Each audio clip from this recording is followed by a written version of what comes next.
Welcome back, everybody. Today, we're going to be diving into Iran's influence in the Middle East. It's uh it's a hot topic right now, that's for sure. Oh, yeah, absolutely. Mm, Especially with all the recent events that have been unfolding over there. definitely. We've got a really interesting batch of articles from various sources. I was really struck by the diversity of perspectives. Yeah. Oh, yeah, absolutely. We got stuff from, like Arthur Orel and the Times of Israel, all over the place, really. Mm-hmm. And one thing's for sure, Iran's facing some pretty serious challenges, wouldn't you say? Without a doubt. I mean, these sources paint this picture of a nation that's it's grappling with problems both at home and abroad. Right, and it seems like the situation is pretty volatile. It could go in any direction. Oh yeah, it's a real crossroads moment for them. The decisions they make in the coming months and years are going to have a huge impact. Well, on that note, maybe we should dive into some of the specifics here. Yeah, let's get into it. One thing that really jumped out at me from the articles was this term axis of resistance. Oh, interesting one, right? Yeah, I'm not even entirely sure what it means. Can you break that down for us and explain why everybody's saying it's falling apart? Sure. So the axis of resistance is essentially Iran's network of allies and proxies in the Middle East. Okay, so like their team, their squad in the region. Exactly. You can think of it like that. Okay, got it. So they've got groups like Hezbollah in Lebanon, Hamas in Gaza, and previously you had Assad in Syria, all sort of united against Western influence. So what's happening? Why is this axis crumbling? Well, a few key things. First, Hezbollah just got handed a major defeat by Israel. Oof, that's gotta hurt. Big time. Yeah. And on top of that, their longtime leader, Hassan Nasrallah, he was killed in an Israeli airstrike.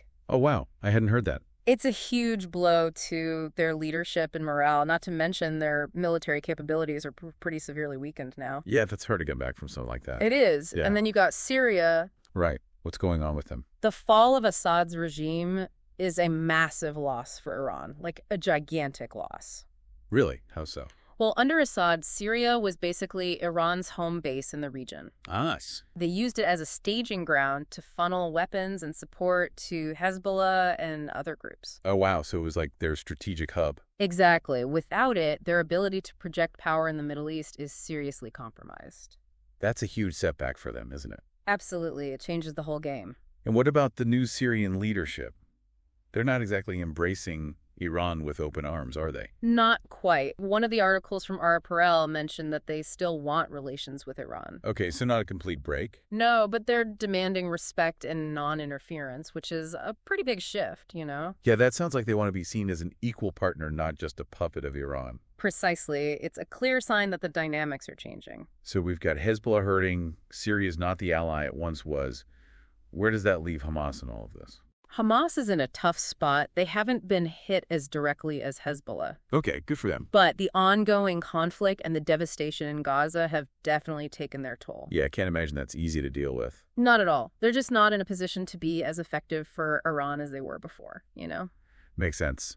So all in all, not a good situation for Iran and their axis of resistance. Not at all. It's definitely a strategic headache for them. It undermines their goals in the region, limits their power. Right, and it could potentially leave them more isolated on the world stage. And it's not like things are running smoothly inside Iran either. Oh yeah, they've got a whole other set of problems to deal with internally. The articles we got mentioned economic troubles and even some social unrest. Exactly. Iran's economy is in a really rough shape right now. Yeah, like what's going on there specifically? Well, their currency has absolutely tanked against the dollar. Inflation is out of control, and they're dealing with these major energy shortages. Oh, wow, energy shortages. Yeah, and to make matters worse, they've been hit with this brutal cold snap recently. A cold snap on top of everything else. Yikes, that sounds rough, especially for ordinary people. It's really tough. I mean, imagine schools having to close because they don't have enough power to keep the lights on. It's crazy. Government offices are shutting down to try and conserve energy. Even top officials are publicly begging people to turn their thermostats down. Wow, that's how you know it's bad. It is. It really shows how dire this situation has become. And you know what's crazy to me? The fact that Iran, a country that's sitting on the world's second largest natural gas reserves, It's mind-boggling. they can't even keep their own people warm. It's a real paradox, isn't it? Yeah, it's kind of ironic. It is, and it's definitely fueling a lot of public anger and discontent. People are freezing, they're struggling to make ends meet. I can see why they'd be frustrated. Absolutely. And adding to that, power plants are having to resort to burning this low-quality fuel oil, Oh, no good. which makes the already terrible air pollution in Iran's cities even worse. So not only are people freezing, but they're breathing in toxic fumes, too. That's the reality, unfortunately. It's a recipe for disaster. It is, and this points to some deeper problems with how Iran manages its energy sector. They have the resources. Right, they should be thriving. They should be. Yeah. But they haven't invested in modernizing their infrastructure or tackled inefficiencies. It's a shame. It's like such a contrast to their neighbor, Qatar. Oh, yeah, perfect example. They share the world's largest natural gas field with Iran, right? They do. South Pars Field. And Qatar's been making a fortune off their gas exports. Meanwhile, Iran can't even meet its own needs. It really highlights the different paths these two countries have taken. Yeah, one's embraced international cooperation and investment, while the other's been held back by sanctions and internal struggles. Exactly. It's a stark reminder of how different things could be. All right, so we've got internal struggles, a weakening network of allies. Things aren't looking too bright for Iran. It's a pretty bleak picture so far. Is there anything else in these articles that stood out to you? Anything we should be paying attention to? There's one more piece of the puzzle, and it's a pretty concerning one. Iran's use of what's called hostage diplomacy. Oh, yeah, I remember seeing that term. What's that all about? Well, it's basically when a country detains foreign nationals, often on dubious charges. Like trumped-up accusations. Exactly, and they use them as bargaining chips in negotiations with other countries. Oh, wow. So they're holding people hostage to get what they want from other governments. Essentially, yeah, it's a tactic that's been condemned by many countries as a violation of international law. Yeah, can't imagine anyone's happy about that. It's a major source of tension, especially with Western countries. And were there any specific cases mentioned in the articles? Yes, a few, actually. There was this tragic case of a Swiss citizen who was accused of spying and ended up being found dead in an Iranian prison under very suspicious circumstances. Awful. It's a really disturbing case. And then there's the story of Reza Velizadeh. He's a former journalist who worked for Radio Farda. Okay. He went back to Iran to visit his family and ended up getting sentenced to 10 years in prison. 10 years? For what? They accused him of collaborating with a hostile government. Just for visiting family. That's insane. It is, and it highlights the unpredictable and frankly unfair nature of Iran's legal system, especially towards foreigners. It creates this sense of fear, like you never know what might happen to you if you go there. Exactly. And then there's the case of Cecilia Sala, an Italian journalist who was detained for almost 3 weeks. Oh, wow. For something they vaguely called journalistic activities. Vague charges. That's never a good sign. Right. She was eventually released. This is that. But it really raises concerns about press freedom in Iran and how they treat foreign journalists. So all of this hostage diplomacy, it's not exactly winning Iran any friends on the international stage, is it? It's definitely hurting their reputation and making it harder for them to build relationships with other countries. It breeds mistrust. Absolutely, and it raises serious questions about human rights abuses happening within Iran. All right, well, that's not great news, but hey, there was at least one positive development that caught my eye in these articles. Lebanon finally elected a new president after that long political deadlock. Oh, yeah, that was a big deal. But how does that tie into Iran's situation? I mean, why should we care? Well, the election of Joseph Aoun, Lebanon's former army chief, is significant for a few reasons. First of all, he's seen as someone the international community trusts, especially Western countries. Okay, so that's different. It is, and his election suggests a potential shift away from Hezbollah's dominance in Lebanese politics. Interesting. Could this be a sign that Iran's influence in Lebanon is waning? It's a possibility for sure. Aoun is actually the first Lebanese president since the 1990s who wasn't essentially chosen by Iran and Syria. Oh, wow, that's a big change. Huge change, and he got strong backing from the U.S., France, Saudi Arabia, and other countries. Interesting. So it's like the West is gaining back some influence in Lebanon. Potentially. Yeah. It could come at the expense of Iran and their allies. I bet Hezbollah's not thrilled about that. Oh, definitely not. They had to make some serious compromises to get Aoun elected. Like what kind of compromises? Reports say they were given assurances about things like reinforcing the recent ceasefire with Israel and having a say in who becomes the next army chief. So they're still in the game. Yeah. But maybe their grip on power is loosening a bit. That's the sense I get, yeah. It's a delicate balance. Absolutely. So what about Aoun himself? Is there anything specific about his plans that points to this move away from Iran? Well, in his victory speech, he talked a lot about positive neutrality in foreign policy. Positive neutrality. What does that even mean? It suggests that he wants to move Lebanon away from taking sides in these regional conflicts, which would be a big change from how things have been. Oh, okay. So more of a Switzerland approach. Exactly. And he also stressed the need to build better relationships with Arab countries, which could further distance Lebanon from Iran's sphere of influence. Fascinating. So his presidency could be a real turning point for Lebanon. But will it last? Can he actually pull this off? It's too early to say for sure. He's got a lot on his plate. Oh, yeah, for sure. A major economic crisis, political factions all vying for power. Right. And Hezbollah is still a major player in the game. They are. But his election definitely opens up some interesting possibilities. It suggests that maybe, just maybe, Iran's influence in Lebanon is starting to wane. Okay, so it's complicated, lots of moving pieces. It always is in the Middle East. Well, it's been fascinating to hear your take on all of this. It's a region that's constantly changing.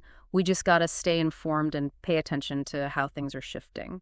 Speaking of shifting, what are your thoughts on the future of Iran itself? I mean, they're dealing with weakened allies, economic problems, pressure from the international community. It's a lot. Where do you see things heading?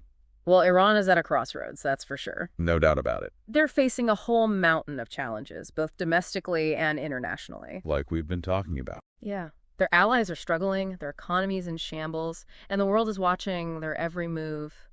It's a make-or-break moment for them. Do you think all this pressure could actually lead to some kind of internal collapse, or even a change in their government? It's definitely a possibility, but it's hard to say for sure. Right. Predicting the future is always tricky. Always, especially in a place like Iran. Yeah. The regime has survived a lot in the past, and they have a powerful security apparatus to maintain control. But, the severity of their economic crisis, coupled with this growing public discontent, it's creating a really volatile situation. Yeah, it feels like something's got to give. It does. And how it plays out could have huge implications, not just for Iran, but for the entire region. Okay, so a lot of uncertainty. A whole lot. And how do you think this will impact their foreign policy going forward? Will they become more aggressive or more isolated? What do you think? That's the million-dollar question, isn't it? Yeah. Now that their traditional allies are weaker, will they try to forge new partnerships? Will they double down on their current strategies? And what will either path mean for the region and the world?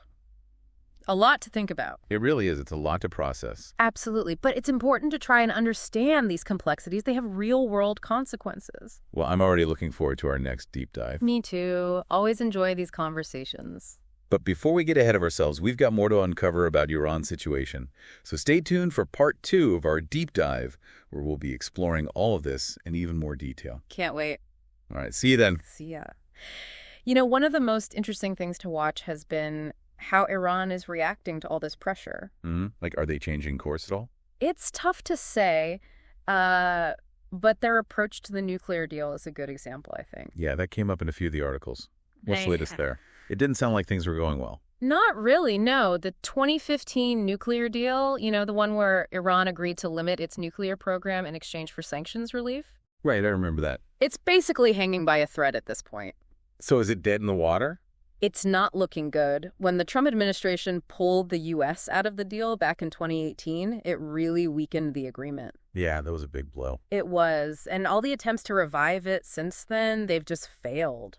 So where do things stand now? I mean, isn't the deal set to expire sometime this year? Yeah, it is. And that puts Iran in a really tricky situation. How so? Well, they've been slowly increasing their uranium enrichment levels. Oh, that's not good. Nope. They're going beyond what the original deal allowed, which has Western countries pretty worried about Iran's nuclear ambitions. Yeah, I can see why they'd be concerned. It's a major red flag. I remember reading that France's president even said that Iran's nuclear program is getting close to the point of no return. The point of no return. Wow, that's pretty serious. It is. It shows how frustrated and concerned Western leaders are about Iran not cooperating. Yeah, and their advancements in nuclear technology is not exactly reassuring. Right. So the big question now is, how will the incoming Trump administration respond? Well, I mean, given that it was Trump who pulled the U.S. out of the deal in the first place, Exactly. I imagine they're going to come in pretty strong, maybe even stronger than before. I think that's a safe bet. We could see a return to Trump's maximum pressure campaign from his first term. Oh, yeah. That was the whole thing. It was, more sanctions, even more economic pressure on Iran. So the question is, will it work? Right. Will it force Iran back to the negotiating table? Or will it backfire and push them further down the path of developing nuclear weapons? It's a gamble for sure. It is a high-stakes one. And speaking of gambles, there were a few articles about Iran meddling in the recent U.S. election. Oh, right. That's right. What was that all about? Well, the U.S. Treasury Department recently imposed sanctions on some groups in both Iran and Russia. Interesting. Both of them. Yep. Accusing them of trying to interfere in the 2024 election. So, what were they doing? The accusations are that they were spreading disinformation, using social media to try and manipulate voters, and other tactics to stir up trouble. So basically, trying to influence the outcome of the election. That's the gist of it, yeah. Not a good look for Iran. Nope, it just adds another layer of tension to the already strained relationship with the U.S. Yeah, doesn't exactly pave the way for better relations, does it? Not at all. It's likely to make things even more difficult for the incoming Trump administration. They're going to have their hands full, that's for sure. It's like Iran is intentionally picking fights with the West. It does seem that way, doesn't it? I mean, they're pushing away their old allies. Mm-hmm. They're dealing with this severe economic crisis at home. Right, and now they're provoking the U.S. with these actions. So it begs the question, what's their end game? What are they trying to achieve? That's what I keep wondering. What are they thinking? It's a question a lot of analysts are grappling with. Some think that Iran is being intentionally provocative. Like they're trying to project strength even though they're in a weakened position. Exactly. They think they can weather the storm and come out stronger in the end, but others worry that they're miscalculating, Like they don't realize how serious these challenges are. Right. And how their actions could have some really negative consequences, unintended consequences. Or maybe they feel like they're trapped. Like they have no other choice but to double down on this approach, even if it's hurting them. That's a possibility, too. It's a tough situation to be in, that's for sure. It is, and it's not just their foreign policy that's raising concerns. There was also some talk about internal crackdowns and a tightening grip on dissent. Oh, yeah. That's been a worrying trend as well. It seems like they're really cracking down on any kind of opposition or criticism. Especially after the protests back in 2022. The ones sparked by Mahsa Amini's death. Right. Those were huge. They were, and the government hasn't forgotten them. So what have they been doing?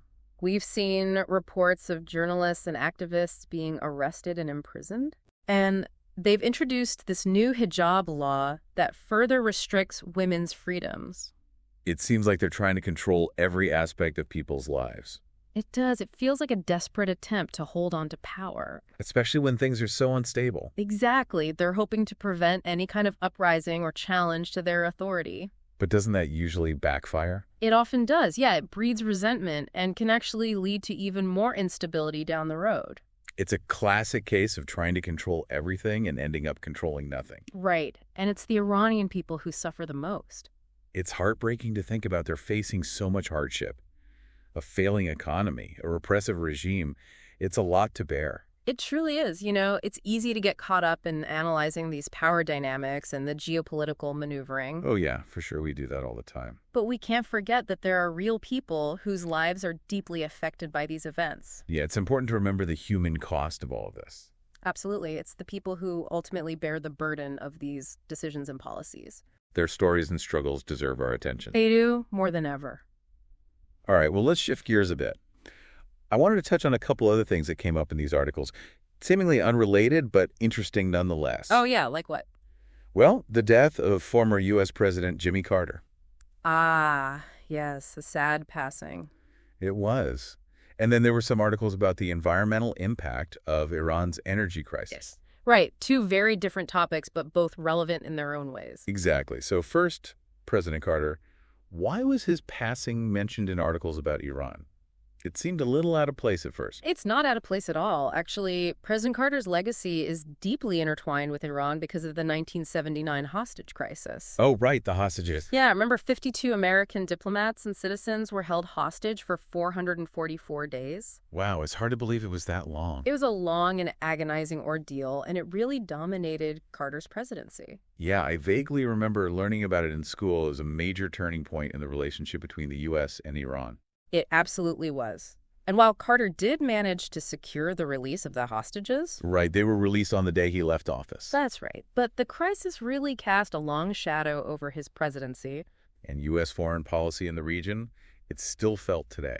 Absolutely. It's amazing how an event that happened decades ago continues to shape how the two countries interact. History has a long reach. It does. Events like the hostage crisis create this deep-seated mistrust and resentment that can last for generations, It's hard to break free from that. It is. It's a reminder that current events are always influenced by the past. You can't just ignore history. You got to learn from it, right? Exactly. Understand it. Try to avoid repeating past mistakes. Well, on that note, let's talk about the environmental impact of Iran's energy crisis, something that doesn't always get the attention it deserves. It's important, for sure. It's pretty bad, from what I read. It is, their dependence on burning this low-quality fuel oil to make up for the gas shortages. It's really wreaking havoc on the environment, especially air quality. Yeah, all those harmful pollutants getting released into the air. Right, and, air pollution is already a major problem in Iranian cities. This just makes it worse. Leading to respiratory problems, other health issues.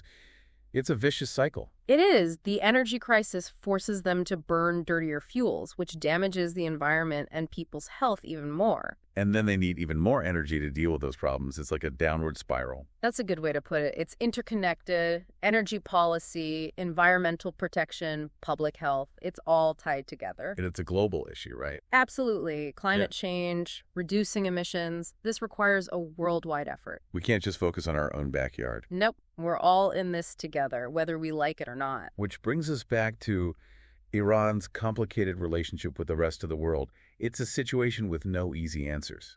Not at all. But by understanding the historical context, the economic realities, the environmental implications, We can start to make sense of it all. exactly, we can gain a more nuanced perspective on the challenges Iran faces and maybe, just maybe, see a path forward. A path towards a better future, hopefully. We can hope. Well, this has been a really insightful conversation. I appreciate you walking me through all of this. Always a pleasure. These deep dives are what we live for. It's fascinating stuff, The world is full of these complex issues and trying to unpack them. And understand them. Exactly. It's what keeps things interesting. Well, I'm already looking forward to our next deep dive. Me too. Always enjoy these conversations. But before we get too far ahead of ourselves, we've got more to uncover about Iran's story. So stay tuned for part 3 of our deep dive, where we'll be exploring even more facets of this complex and ever-changing situation. Can't wait. It's been pretty intense going through all this heavy stuff about Iran. Yeah, there's a lot going on over there. But amidst all the geopolitical drama and economic woes, there were a few more cultural stories that caught my eye. Oh, yeah. Like what? There was one about these female singers in Iran who were challenging the country's strict dress code. Oh, right. That's an interesting one. Kind of a ray of hope amidst all the gloom. Yeah, exactly. It's like Yes. this little spark of resistance. Yeah, pushing back against the system in their own way. Definitely. Yeah. So for those who haven't read that article, can you give us a quick rundown? Sure. So there's this Iranian singer, Hana Kamkar, Okay. and she recently posted a video of herself performing on stage without a headscarf. Wow. Bold move. Very bold, especially in Iran, where the hijab is mandatory for women in public. It's a direct challenge to the law. It is. And, she's not alone. There was another female singer, Oh, yeah? Who was it? Gugush. She's like a legend in Iran. She's been famous for decades. I think I've heard of her, yeah. And she also performed without a hijab and voiced her support for Kamkar. So they're kind of teaming up, making a statement together. Yeah, it's this act of solidarity, Powerful stuff. It's amazing how something as simple as a woman's hair Right. can become this symbol of resistance. It really speaks to that deeper desire for freedom and self-expression. Mm-hmm. Especially for women in Iran who've had to live under these restrictive laws for so long. It's been decades, Yeah, so it's like they're saying, we're not going to be silenced anymore. Exactly. We're going to express ourselves how we want. I wonder how the authorities are reacting to all this.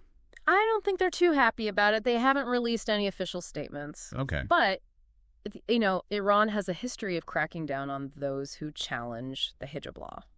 Yeah, it's not like they're known for being lenient. Not at all. In fact, there were recent reports of women being arrested and detained for doing the same thing, appearing in public without a headscarf. It's crazy that something so personal, Right. can lead to such serious consequences. It really highlights the lack of personal freedoms in Iran, you know? The government controls so many aspects of people's lives. And if you step out of line, There are consequences. yeah. It makes you wonder, though, do you think these small acts of cultural resistance Hmm. could actually lead to bigger changes down the line, It's possible, you know? like a ripple effect? Exactly. When people see others bravely pushing back against these oppressive rules, it can be inspiring. It gives them courage. Right. It can embolden them to do the same, challenge the status quo, demand greater freedoms. It's a glimmer of hope in what often feels like a very bleak situation. It is. It shows that the spirit of resistance is still alive and well, even in the face of adversity. Yeah. And on that hopeful note, I think it's time to wrap up our deep dive into Iran. It's been a journey, that's for sure. It has a fascinating one full of twists and turns. Lots of complexities, but that's what makes it so interesting. Exactly. It's been a pleasure exploring all of this with you, as always. Likewise, always enjoy these conversations. And to our listeners out there, thanks for joining us on this deep dive. We hope you found it informative and engaging. We encourage you to keep learning, keep questioning, and keep those minds engaged. That's what it's all about. Stay curious out there, folks, and we'll catch you on our next deep dive. Until then.